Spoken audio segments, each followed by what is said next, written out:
बैठिए बैठिए। नेहा राव। जी sir. Deputy manager हैं आप एसबीआई में। जी सर। बास्केटबॉल खेलना पसंद है आपको। इन दोनों संदर्भ में अपने आप को परिभाषित कीजिए। जी सर। सर बास्केटबॉल गेम और बैंक दोनों की जॉब ऐसी जो टीम स्पिरिट की बात करती है, तो सर मैं टीम स्पिरिट के साथ काम करना पसंद करती हूँ। और सर हाई कंसंट्रेशन चाहिए दोनों ही उसमें। और सर इसमें काफ़ी फास्टनेस और एक्यूरेसी चाहिए। सर वो लगता है मुझे कि वो मुझ में है। तो मैनेजर से आप इधर आना चाह रहे हैं, एडमिनिस्ट्रेशन में मैनेजमेंट करना चाह रहे हैं। एक तरफ बिजनेस सेटअप है, कमर्शियल सीन है, एक तरफ सर्विस है। बिजनेस और सर्विस में से आप मैं जो समझ पा रहा हूँ, आप जिस चेयर पे अभी बैठे हैं तो सर्विस में जाना चाह रहे हैं। जी सर। ऐसा क्यों है? जी सर। सर सर्विस में जाना चाहती हूँ मैं, क्योंकि सर बैंकिंग सेक्टर में मैंने देखा है कि जो भी व्यक्ति आता है, अगर उसके पास कोई डॉक्यूमेंट्स है तो ही हम उसकी हेल्प कर सकते हैं। लेकिन एडमिनिस्ट्रेशन में कोई भी व्यक्ति जिसके पास कोई डॉक्यूमेंट नहीं है, हम उसकी हर तरीके से हेल्प कर सकते हैं। तो सर बैंक में हम एक चलते हुए व्यक्ति को ही दौड़ा सकते हैं, लेकिन एडमिनिस्ट्रेशन में हम एक रुके हुए थमे व्यक्ति को दौड़ा भी सकते हैं, चला भी सकते हैं और आगे तक बढ़ा सकते हैं। तो ये एक ही कारण है? सर मेजर कारण ये है। इसके अलावा सर एक अपेक्स सर्विसेज हैं, और ये एक जो समाज में मान सम्मान प्रतिष्ठा आरएस सर्विसेज देती है, वो और अन्य कोई सर्विस इतने लेवल तक नहीं देती है। और सर इसमें जॉब की डाइवर्सिटी है। आपको नहीं लगता कि आप यहाँ प्रशासन में आ जाओगे तो बैंक वालों के साथ आप अन्याय करोगे, एसबीआई के साथ में? क्योंकि आपने इतने साल की सर्विस की है और वहाँ पर आप रहे हो, उन्होंने आपको सैलरी पे की है। अब आप उनको छोड़ करके अपने स्वार्थों के कारण यहाँ आ रहे हो, तो उनके साथ तो अन्याय हो रहा है। सर माफ़ कीजिएगा, मुझे लगता है कि अगर मैं छोड़ के आऊँगी तो मेरे जैसे किसी और को आगे बढ़ने का मौका मिलेगा। और बैंक भी मुझे लगता है कि बहुत खुश होगा कि वो देखेगा कि उसका एम्प्लॉय और आगे निकल रहा है और एक बहुत अच्छी प्रतिष्ठित जॉब पे जा रहा है। तो मुझे लगता है कि सर बैंक भी इस मामले में बहुत खुश होगा। फिर तो आप प्रशासन को भी छोड़ के आगे चले जाओगे। नहीं सर, मुझे लगता है कि मेरा सेल्फ एस्टीम यहाँ आके सेटिस्फाइड हो जाएगा। यहाँ सेटिस्फाई हो जाएगा? जी सर। उसके कोई 3 कारण बताइए कि ऐसा क्यों होगा, और वह उस संदर्भ में होना चाहिए कि बैंक में नहीं हुआ। जी सर। सर सबसे पहला रीज़न जो ये है, वो यहाँ पे हम सर्विस के साथ साथ हम सोशल सर्विस करते हैं, वो हमारी जॉब का एक पार्ट है।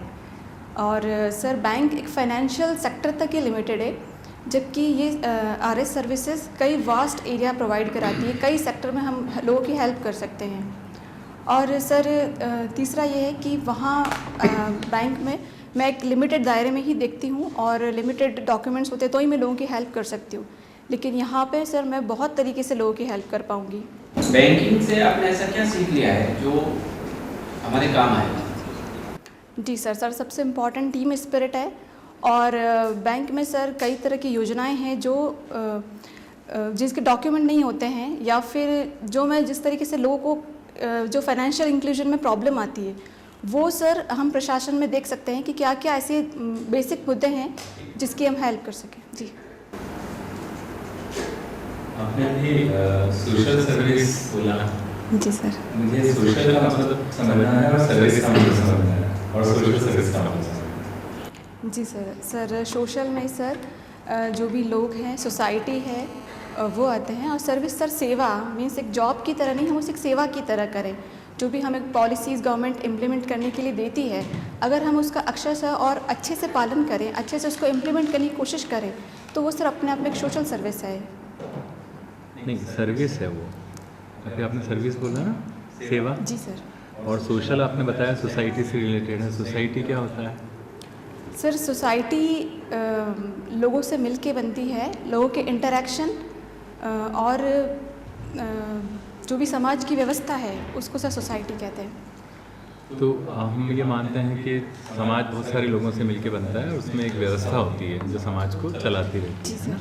तो ऐसी क्या बातें हैं जो कभी कभी इस व्यवस्था को बिगाड़ देती हैं या फिर इसको थोड़ा सा असंतुलित कर देती हैं आपके हिसाब से? खास तौर पर अगर राजसमंद के परिप्रेक्ष्य में अपन देखें तो क्या ऐसी कुछ बातें हैं जो सोसाइटी का ये जो सिस्टम है उसको थोड़ा सा हिलाती हैं?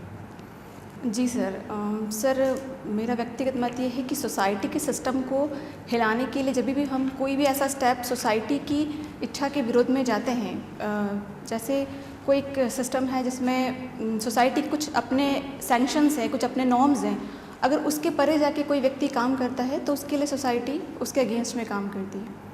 नहीं, मुझे आप उदाहरण दीजिए कि ऐसी कौन सी कुछ ऐसी बातें हैं या आपने कोई घटनाएं देखी या फिर इस तरह की आप बातें आसपास सुनते हैं जो राजभवन के परिप्रेक्ष्य में कहा जाए कि जो सामाजिक रूप से किसी ना महिलाओं को या पुरुषों को या बच्चों को प्रभावित करती है और उसका समाज पे विपरीत प्रभाव पड़ता है?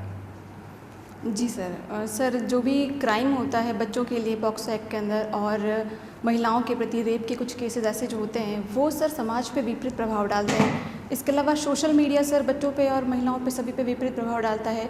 सोसाइटी जिस चीज़ को सही मानती है उसके खिलाफ जाकर के जब बच्चे इस तरह की चीज़ें देखते हैं उसका इम्पैक्ट उनकी लाइफ पे पड़ता है, तो वो सर सोसाइटी के नॉर्म्स के अगेंस्ट है।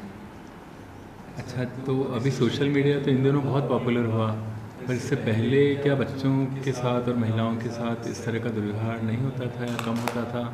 जी सर, दुर्व्यवहार पहले भी होता था और पहले भी सर कई तरह के टीवी पे भी इस तरह के प्रोग्राम्स वगैरह आते थे। और सर ये मानसिकता का भी मुद्दा है, जहाँ पे मानसिकता नहीं सुधरेगी जब तक बेसिक लेवल से, फैमिली लेवल से, तब तक ये क्राइम सर चलते रहेंगे। अच्छा, ये बताइए हमारी मानसिकता कौन बनाता है इस तरह के काम करने के लिए? क्योंकि मानसिकता का मुद्दा आपने बोला ना, आपने बिल्कुल सही बताया कि वाकई में ये मानसिकता का मुद्दा है। फिर ये मानसिकता कैसे बनती है अपनी, कैसे मानसिकता में ये चीज़ आ जाती है? मानसिकता बनाता कौन है? सर मानसिकता के लिए सर हम जब अपने आसपास की घटनाओं को देखते हैं टीवी के माध्यम से, पेपर के माध्यम से, जहाँ भी इसे पढ़ते हैं, उससे सर मानसिकता डेवलप होती है। और कई बार सर फैमिली में जैसे डोमेस्टिक वायलेंस या अब्यूजिंग वर्ड्स का यूज़ होगा तो वहाँ भी बच्चों की मानसिकता डेवलप होती है कि इस तरह का करना जायज़ है, वहाँ वो उसको सही समझने लग जाते हैं। वो भी मानसिकता डेवलप करने का सर एक बहुत बड़ा कारण है। तो चलिए, ये जो आपने बताया टीवी वगैरह देखने वाली बात तो चलो अभी हुई टीवी आने के बाद में ना, मानसिकता तो बहुत पहले से भी बन गई थी। आपने एक बात तो बताइए कि पहले मानसिकता हमारी जो सबसे पहले बनती है वो परिवार से बननी शुरू होती है ना, फिर और क्या क्या चीज़ें हैं जो मानसिकता बनाती है? टीवी और सोशल मीडिया को छोड़ दो, परिवार को छोड़ दो, और कौन सी बातें हैं जो हमारी मानसिकता को डेवलप करती है? सर पीयर ग्रुप होता है और एजुकेशन को नहीं कहेंगे मानसिकता के लिए, मेनली सर आसपास का जो माहौल है वही मानसिकता डेवलप करता है। अच्छा, एजुकेशन क्यों नहीं है मानसिकता बनाने में? मीन्स सर नेगेटिव मानसिकता बनाने में नहीं है। हाँ, नेगेटिव और पॉजिटिव तो अपन बाद में तय करेंगे, पर मानसिकता बनाने में एजुकेशन का रोल है या नहीं? बिल्कुल है सर। है? आप मानते हैं इस बात को? अच्छा, अभी अपन सोशल मीडिया की जो बात करें तो उसमें एक नाम बहुत प्रचलित है आजकल, OTT। आपने सुना ना आजकल सब जगह, और कोरोना काल में तो एकदम हाइट पे आ गया ये नाम। इसका मतलब क्या होता है, अगर आप इसका फुल फॉर्म बता सकें, और इसका प्रभाव क्या पड़ रहा है? आप क्या समझते हैं OTT के बारे में? वो बंद होना चाहिए, चलना चाहिए, उसके कुछ फ़ायदे या नुकसान बताइए। सर OTT का मतलब है ओवर द टॉप प्लेटफॉर्म, और इसमें सर सर्फिंग और इंटरनेट के माध्यम से जो भी डिजिटल मीडिया है वो सब उस पर प्रोवाइड होता है। फिल्म्स और जो भी कंटेंट है वो सब उस पर दिखाया जाता है, जैसे अमेज़न, नेटफ्लिक्स, ये सब OTT प्लेटफॉर्म्स हैं। और अभी गवर्नमेंट ने इसके खिलाफ एक रेगुलेशन भी लेकर आई है गवर्नमेंट, इथिकल कोड, जिसमें सर सेल्फ रेगुलेटरी बनाया है OTT प्लेटफॉर्म्स को कि वो खुद से रेगुलेट करे जो भी कंटेंट है, उसको 5 पार्ट में डिवाइड करने की बात की है, जिसमें ऐसा कंटेंट जो हर कोई देख सके, बच्चे परिवार के साथ में, वो यूनिवर्सल कंटेंट में आएगा, और एक कंटेंट जो सिर्फ एडल्ट देख सकते हैं वो एडल्ट कंटेंट में आएगा। इसके अलावा सर UA 7+, UA 13+ और UA 16+ में डिवाइड किया है। और जो भी UA 13+ के ऊपर का जो कंटेंट है वो सिर्फ पेरेंटल लॉक से ही चालू होगा, मीन्स उस पर पेरेंटल लॉक सिस्टम होगा और बच्चे उसे तभी देख पाए जब पेरेंट्स उसको अनलॉक करें। इसके माध्यम से सर ये होगा कि जो भी नेगेटिव कंटेंट या ऐसा कंटेंट जो बच्चों को देखने लायक नहीं है वो सिर्फ वही लोग देख पाएंगे। और इसके लिए सर ग्रीवेंस रिड्रेसल मैकेनिज़्म भी डेवलप किया है गवर्नमेंट ने, कि अगर हमें लगता है कि कोई कंटेंट ऐसा है जो किसी के देखने लायक नहीं है या उसमें कोई नेगेटिव है तो हम कंप्लेंट उस पर दायर कर सकते हैं। और उसका सर प्रोसेस है पूरा, जिसमें एक ऑफिसर OTT प्लेटफॉर्म खुद नियुक्त करेगा, वो इंडिया के अंदर ही होना चाहिए। सेकेंड स्टेप पे कोई भी सुप्रीम कोर्ट या हाई कोर्ट का बहुत बढ़िया, आपने इसके बारे में बहुत पढ़ाई कर रखी है।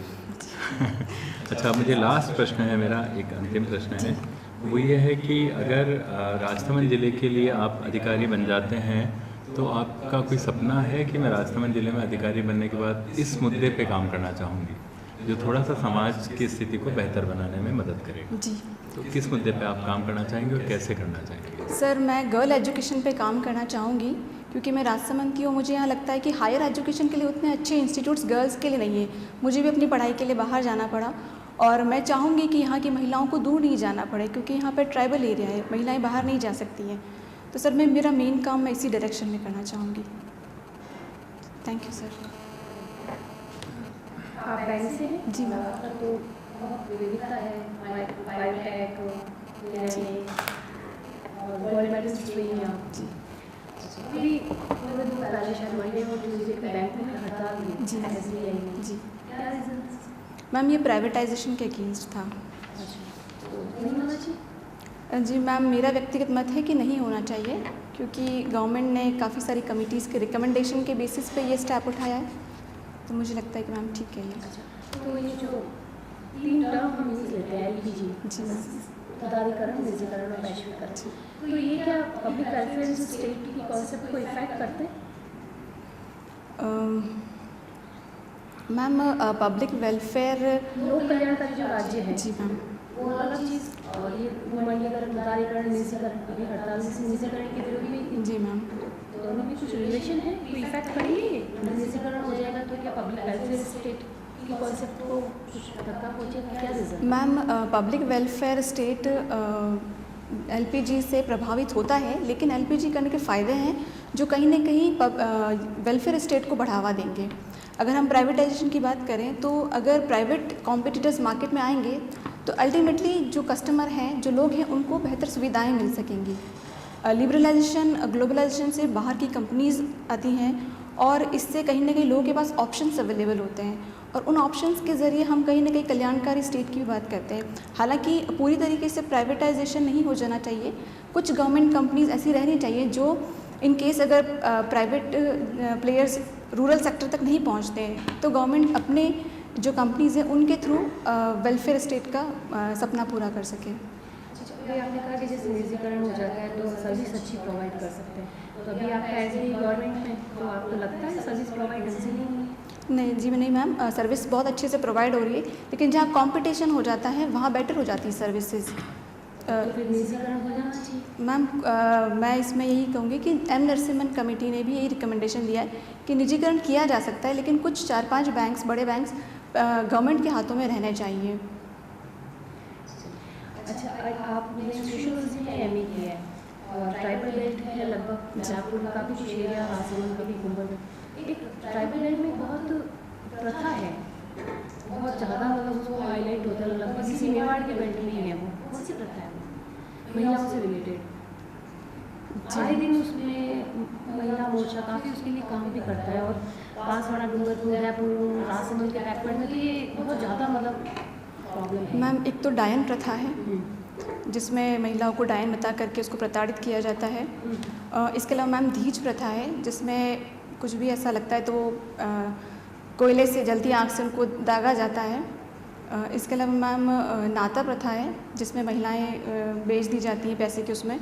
मैम, ये कुछ मेजर प्रॉब्लम्स है जो ट्राइबल बेल्ट में हम देखने को मिलती अभी है। नाता प्रथा पे बहुत बड़े रिसर्च भी हुए हैं, काफ़ी PhD भी हुई है यूनिवर्सिटी में, तो आपके हिसाब से क्या नाता प्रथा सही है या नहीं होनी चाहिए?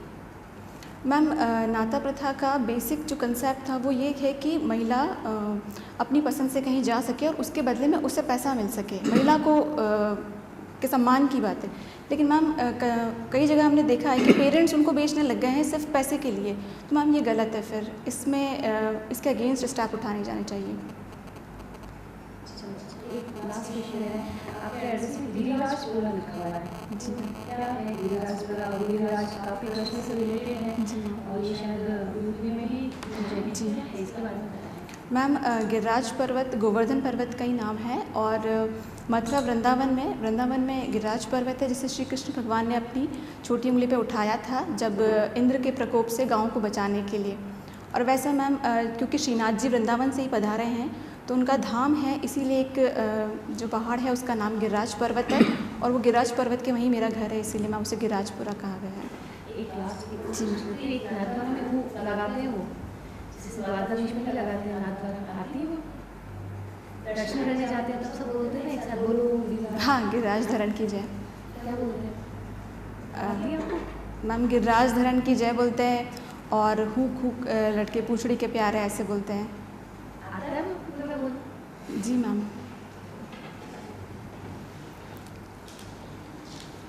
जी, आपने गिरिराज जी के बारे में बताया। अब एक प्रश्न ये है, क्योंकि आप एक महिला हो,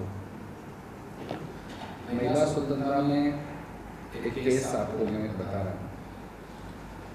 एक शादीशुदा लड़की और उसके 4 साल का बच्चा है, और उसके माँ बाप लड़की के बड़े इकलौती लड़की है, वो शादीशुदा, शादी हो गई। उसके बाद वो किसी और के साथ चली जाती है। इसमें माता पिता की और उसके पति, इन तीनों का कोई रोल नहीं है, क्योंकि वो इतना ही कह दिया कि मुझे वो दूसरा व्यक्ति ज़्यादा सुख दे रहा है। उस समय कानून में किसी भी प्रकार की उस लड़की के ही इच्छा को केवल सर्वोपरि माना जाता है। माता पिता, उनके संघर्ष, उनके त्याग, उन्होंने मान लीजिए उनकी 2 बेटी थी और उन्होंने उस समय ये स्वीकार कर लिया कि हमारे 2 ही बेटी है, हम उनके बेटों की तरह पालेंगे। और आज पूरे समाज के सामने वो अपनी इच्छा से, केवल अपनी इच्छा से जा रही है, और पुलिस प्रशासन में कोई उनके माँ बाप की इच्छा को वैल्यू नहीं दे रहे। इस केस को आप कैसे देखेंगे? आपकी नज़र में क्या उसमें बदलाव होना चाहिए या लड़की की इच्छा ही सर्वोपरि? सर हालांकि अब सुप्रीम कोर्ट का भी है कि एडल्ट्री को उन्होंने वैलिड मान लिया है, लड़की की इच्छा को सर्वोपरि माना है सर। पर मेरा व्यक्तिगत मत ये है कि उसे अपने परिवार को पहले देखना चाहिए। बच्चा, छोटा बच्चा पीछे है, परिवार है, तो सर ये चीज़ गलत है। मीन्स परिवार को देखना चाहिए। आप उसको गलत मानते हो, इसमें कोई ना कोई सुधार होना चाहिए। जी सर, जी। आपने अपने पास्ट में ऐसे कौन से काम किए जिसके लिए आपको सैलरी नहीं मिली, लेकिन आप पूरे बोर्ड को गर्व से बताना चाहते हो कि मेरे 4 अचीवमेंट है, जिसका मेरी जॉब से कोई संबंध, सैलरी से कोई संबंध नहीं था, उससे हटकर 4 काम जिसको आप गर्व से अपनी डायरी में लिख सको, वो 4 काम। जी सर, इसमें क्या जॉब से रिलेटेड कुछ हो सकता है? हालांकि नहीं, जॉब तो आप कर ही रहे हो, जॉब में तो हो सकता है आप जॉब से अलावा लाइफ में 4। जी सर, इसमें एक मेरे पड़ोस में एक महिला हैं जो झाड़ू पोछा करती हैं, और उनके सर काफ़ी सारे उनके जो परिवार में इश्यूज थे, और उनके डॉक्यूमेंट्स किसी ने ले लिए। ठीक है, दूसरा तो जी, और सर दूसरा सर थोड़ा सा मुझे सोचने का समय चाहिए। मैं अभी रिकॉल नहीं कर पाई इस इंसिडेंट। अब ये बताओ कि अभी भ्रष्टाचार को लेकर बहुत बड़े अभियान भी चल रहे हैं, बहुत सारी बातें हैं। जब जॉब में लोग आते हैं, इंटरव्यू देने आते हैं आपसे लोग, बहुत सारी मेहनत भी करते हैं, सब कुछ निष्ठा की, सुधार की। ऐसे क्या कारण है कि आदमी 5-7 साल बाद उस भ्रष्टाचार का एक अंग बन जाता है? और ये बड़े पैमाने पर, और जब आप वर्ल्ड लेवल पर भारत का भ्रष्टाचार का सूचकांक देखोगे, वो बड़े आश्चर्यजनक तथ्य सामने आते हैं। ऐसी कौन सी परिस्थितियाँ हैं, विशेष करके सरकारी अधिकारियों कि वो उनको भ्रष्टाचार में ले जाती है, या उनके भीतर अंदर पहले से छुपा हुआ था? आखिर वो भ्रष्ट क्यों बन जाते हैं आपके? सर मेरे हिसाब से इसमें वैल्यू सिस्टम एक बहुत इंपॉर्टेंट रोल प्ले करता है। अगर आपकी वैल्यूज़ स्ट्रॉन्ग है और अगर आपने सोच लिया है कि नहीं करना है ऐसा कोई भी भ्रष्ट काम, तो मुझे नहीं लगता कि कोई भी चीज़ आपको मजबूर कर सकती है वो चीज़ करने के लिए। सर सबसे बेसिक चीज़ हमारे अंदर ही होती है। हमें अंदर से इतना स्ट्रॉन्ग बनना चाहिए, चाहे जैसी भी परिस्थिति आए, चाहे कोई मजबूर करे, चाहे कितना भी लोक लुभावन चीज़ें बताई जाए, पर खुद के अंदर स्ट्रॉन्ग फीलिंग है कि मुझे कुछ भी गलत नहीं करना है। तो सर मुझे नहीं लगता कि करप्शन के लिए कोई इंसान उस डायरेक्शन में जाएगा। अच्छा, एक और केस है, आपका छोटा बच्चा है और प्रशासन में आपको छुट्टी नहीं मिल रही है और लगातार एक कैंप चल रहा है प्रशासन वालों के संग, जिसमें रात को 8-8 बजे तक गाँव की समस्याओं को सुनना पड़ रहा है। तो उस समय आप बच्चे को कहीं नहीं दे पा रहे हो जब भी उसको केयर की आवश्यकता है, तो उस समय आपकी नौकरी उसके बच्चे के व्यक्तित्व पर प्रभाव डाल रही है नहीं डाल रही, उसको आप कैसे देखें? सर निश्चित तौर पर प्रभाव ज़रूर डालती है, लेकिन मुझे लगता है कि सर जहाँ पे जॉइंट फैमिली होती है, जहाँ दादा दादी नाना नानी और फैमिली पूरी है, वहाँ बच्चों के व्यक्तित्व में इतना प्रभाव नहीं पड़ता है। अगर फैमिली संभालने के लिए है, समझाने के लिए है, तो महिलाएं जॉब भी अच्छे से कर सकती हैं और घर भी देख सकती हैं और बच्चे की परवरिश भी हो सकती है। मेरा एक अंतिम सवाल है जी कि आप की नज़र में वर्तमान में 5 ऐसी राजस्थान के परिप्रेक्ष्य में ऐसी 5 समस्या बताओ जो आपको लगता है कि ये समाज के लिए सबसे बड़ा दंश है और इसके लिए मुझे कुछ करना चाहिए। 5 समस्या। जी सर, सबसे प्रथम है महिला साक्षरता, बाल विवाह, सर जितनी भी कुरीतियाँ हैं कई तरह की, जिसमें मैम और हम बताए कि नाता प्रथा, डायन प्रथा, जितनी भी दीज प्रथा, ये सब। और सर एनवायरनमेंट के लिए भी मुझे लगता है कि काफ़ी स्टेप्स उठाए जाने चाहिए, स्पेशली बजरी खनन और मार्बल स्लेरी का जो डिस्पोजल है वो। और सर हेल्थ इश्यूज़, महिलाओं के हेल्थ इश्यूज़ रिलेटेड काम किए जाने चाहिए। ठीक है, एक और क्वेश्चन है, रामचरितमानस के बारे में कभी सुना है? जी सर। किसकी होती है? सर वेद व्यास जी की, तो मैं कंफर्म नहीं हूँ, मैं थोड़ा अभी डाउन। जी अच्छा, जैसे इस्लाम का धर्म ग्रंथ कुरान है, जी हिंदुओं का धर्म ग्रंथ कौन सा? सर भगवद गीता। भगवद गीता। जी गीता जी पढ़ेंगे? जी पढ़ी है सर, पर इतना भी मुझे याद नहीं। जैसे गीता जी में हमारे संस्कृत में श्लोक होते हैं, जी जैसे कुरान में जो होते हैं उनको क्या कहते हैं? सर मैं कंफर्म तो नहीं, पर शायद इनायतें बोलते हैं उन्हें। इनायतें या आयतें? आयतें, सॉरी सर, आयतें। नेहा जी, मेरा सिंपल सा क्वेश्चन है, माँ क्या होती है? जी सर। माँ जी क्या होती है?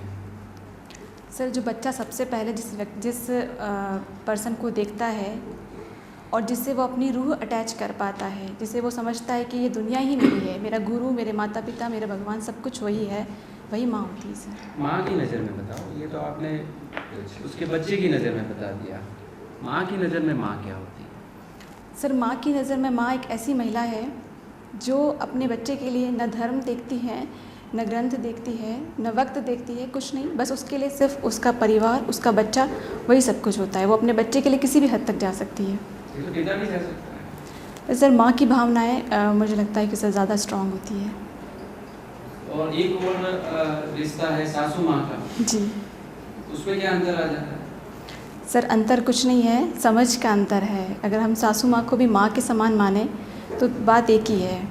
नहीं, जब हम ये आपने जो अभी कुरीतियाँ बताई हैं तब हम उनका एनालिसिस करते हैं तो हम कई बार ऐसा पढ़ते हैं कि जैसे दहेज प्रथा है, तो दहेज प्रथा के लिए ये कई बार स्लोगन देखा हुआ पढ़ने में मिलता है कि दहेज प्रथा माँ रहते हुए ही पैदा होती है, जब तक वो बच्ची होती है तब तक दहेज प्रथा उसके लिए नकारात्मक एक कुरीति है, और जब वो सास बनती है तो वो उसके लिए एक सकारात्मक संस्कृति का हिस्सा हो जाती है।